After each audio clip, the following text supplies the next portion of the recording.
Greetings, friends!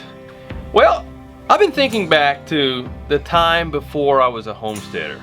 It's almost hard to think back to that time because it's like 7 years ago, before we were living in this rural area out in the country. We used to live in the city, and then we pretty much sold everything and then came out here to start our adventures on the homestead out in the country.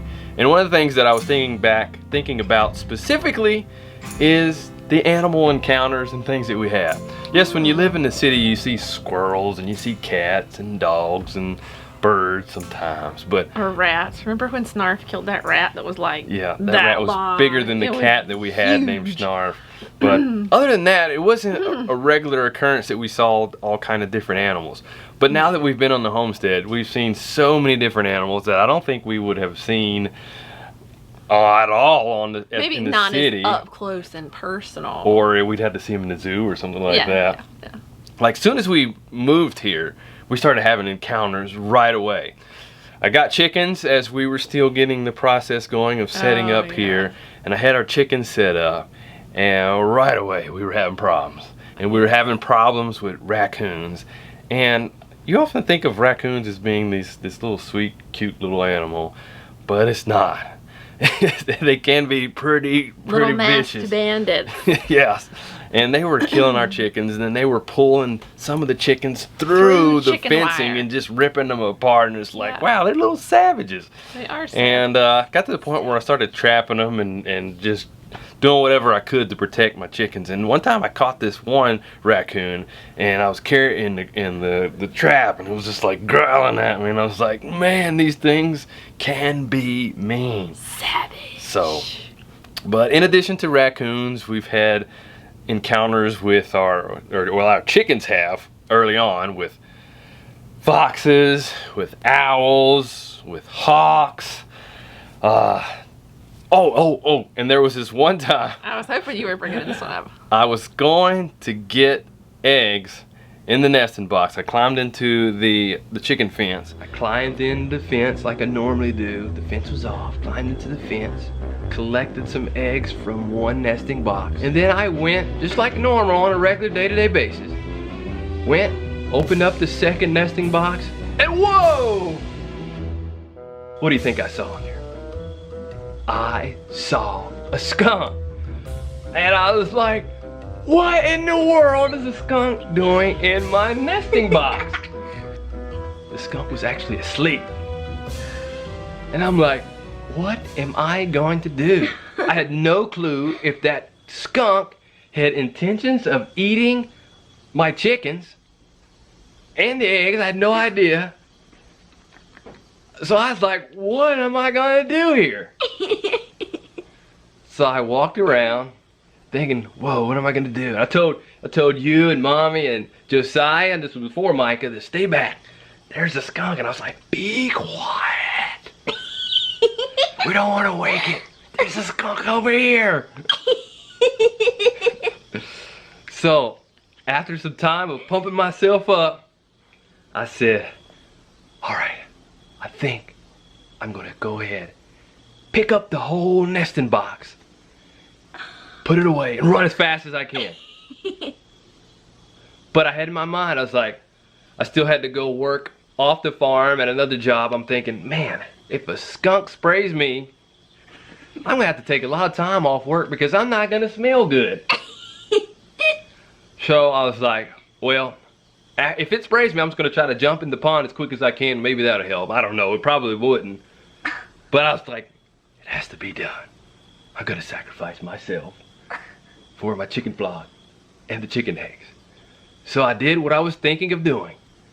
I went up, grabbed the nesting box, carried it as quickly, as softly as I could, set it outside the nesting box, and ran as fast as I could over the chicken fence to safety. Thankfully I didn't get sprayed, and thankfully we haven't had really any other skunk experiences. No. We can smell that a skunk has sprayed something off in the distance, but hopefully they continue to stay away because I don't want to deal with that one anymore. Yeah, right, right. But in addition to skunks and all the other ones that I mentioned, we also, on a regular basis, encounter snakes. Most of the times it's black snake, thankfully. We did have one encounter this past year with a copperhead that Ben had found on our property. So hopefully we don't have any more with those. Yeah. But we even had to deal with a snapping turtle one time.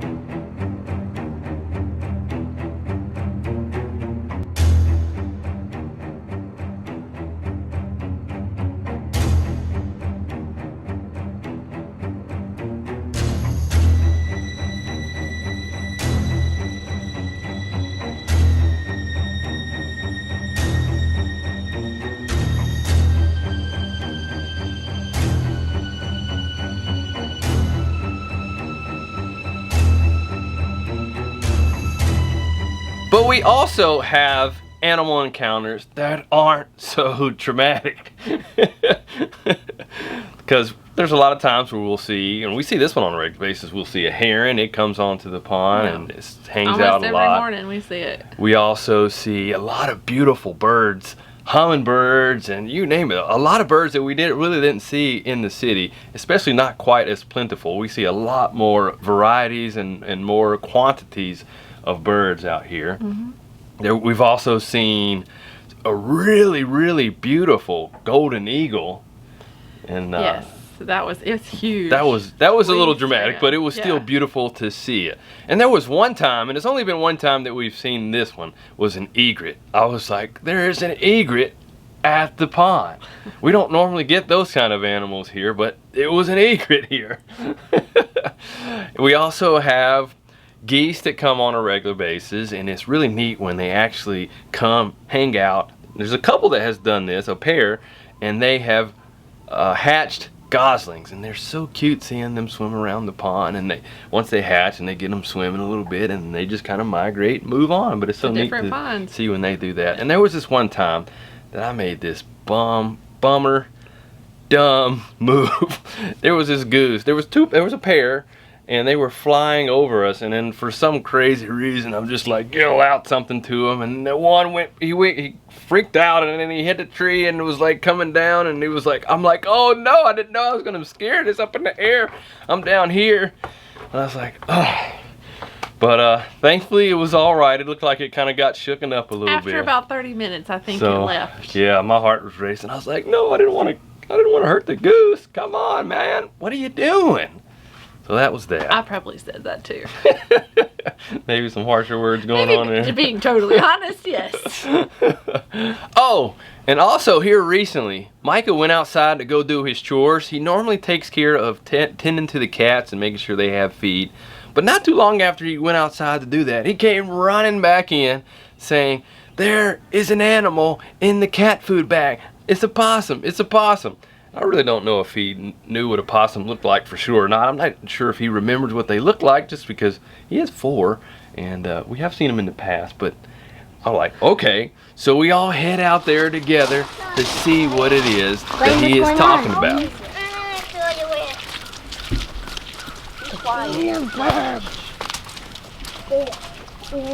So we get out to the pump house.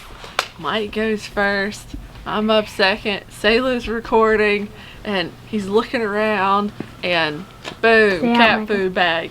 There's the possum. At first, they had me looking under the drywall. I don't know why Sayla said it's under the plywood or the drywall. She had me looking in there. I don't know why. When Michael was clearly saying that it's in the cat food bag. It's that older sister syndrome kicking so in. I'm looking there, and then I'm like, somebody was whispering to me in the back. It's the cat food bag, cat food bag. So I was looking in the cat food bag, and there it was, just like Micah had originally said. And you're like, get back, get back.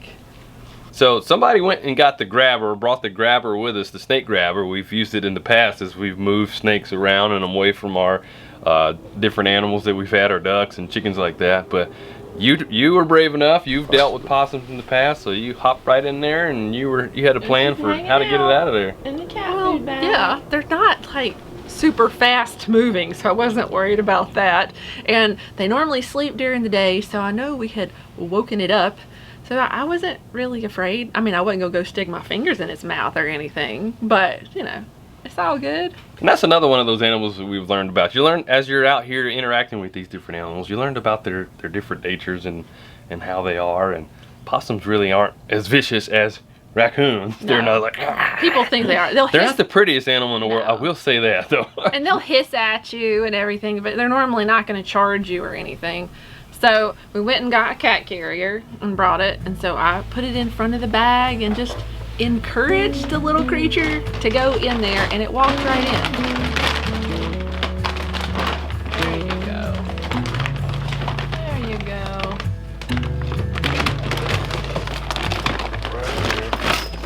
Now get your tail in. Good job. See? They aren't vicious creatures. They're more curious than anything.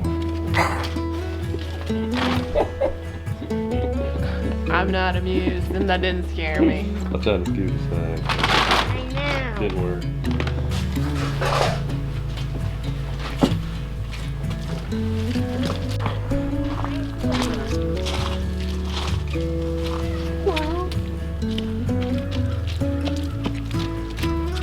Hello. Oh, he's small. She, we don't know.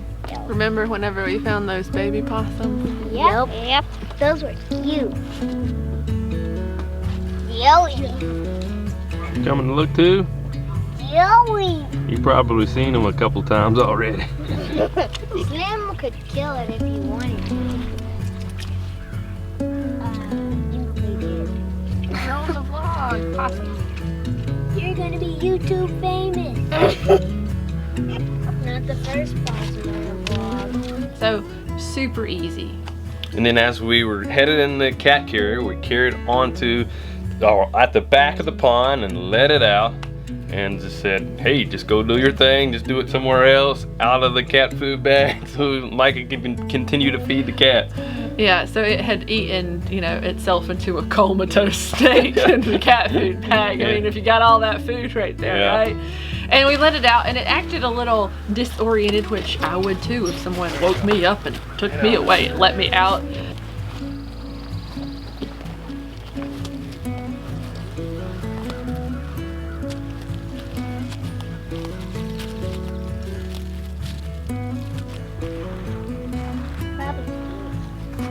Go on, little one. So, and then it just kind of walked away. But we've dealt with possums before. Yeah. We actually found baby possums here, and that was actually pretty cool to play with them and take care of them for a couple days. Lacie, you found out that the possums are under this container here. The other one that we did find already is in the cat carrier. We're just waiting for the other ones to come out. We'll try to get them as well.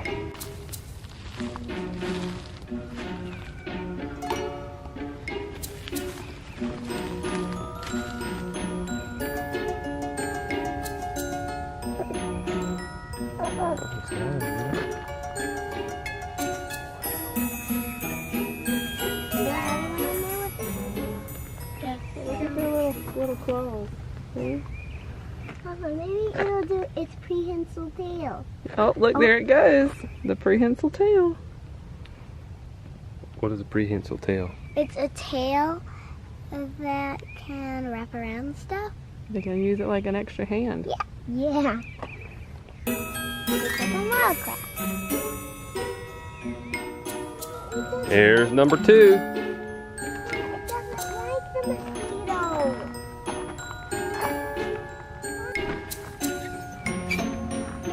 I think that's its brother or sister. Yeah. So we're still looking for the third one. And how do we know that there are actually 3? It's because kids actually saw them. How many possums did you see? I think I saw 3. You saw 3? Yep. Why are we looking for these opossums, Sailor? Why are we looking for these babies? Because their mom died. So, if they don't have a mommy and they're little babies, what happens, Sailor? They will die. and get eaten by a cat or a dog or a turkey vulture or a bald eagle or a chicken. Those are a lot of predators.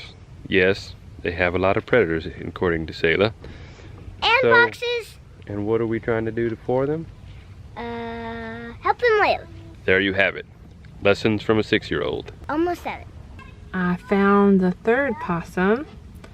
I'm not sure if there's any more because I've only seen 3 babies. But I'll keep checking back over there to see if there's any more. And for the time being, I'm gonna feed them some fruit. See if they like that. After doing some research, we found out that these baby opossums were actually old enough to take care of themselves. So, once we learned this, Lacie released them back into the wild.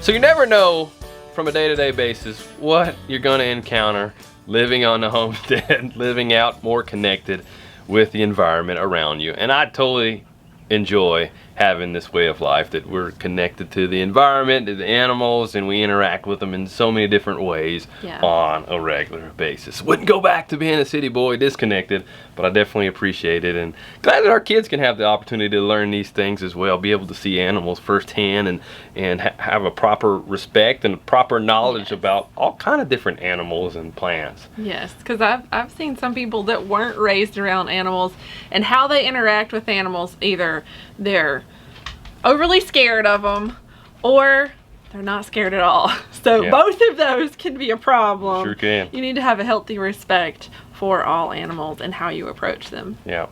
So I wonder how many other different animals we're going to encounter this year on the homestead. Can't wait. Actually, there was one time that there was a bear sighting in the area that we had heard about. Thankfully, we didn't see the bear, but then we heard that it was near our area. So hopefully we don't have any bear sightings. I don't really want to encounter with a bear anytime And that's soon. totally unusual. It is totally unusual for our area. Bears. So it's like, whoa, there's a bear in our area. We'll definitely be keeping an eye for that. Oh man. So, but there was this time. It was my favorite encounter that we have ever had with an animal, and actually came to live with us just briefly inside.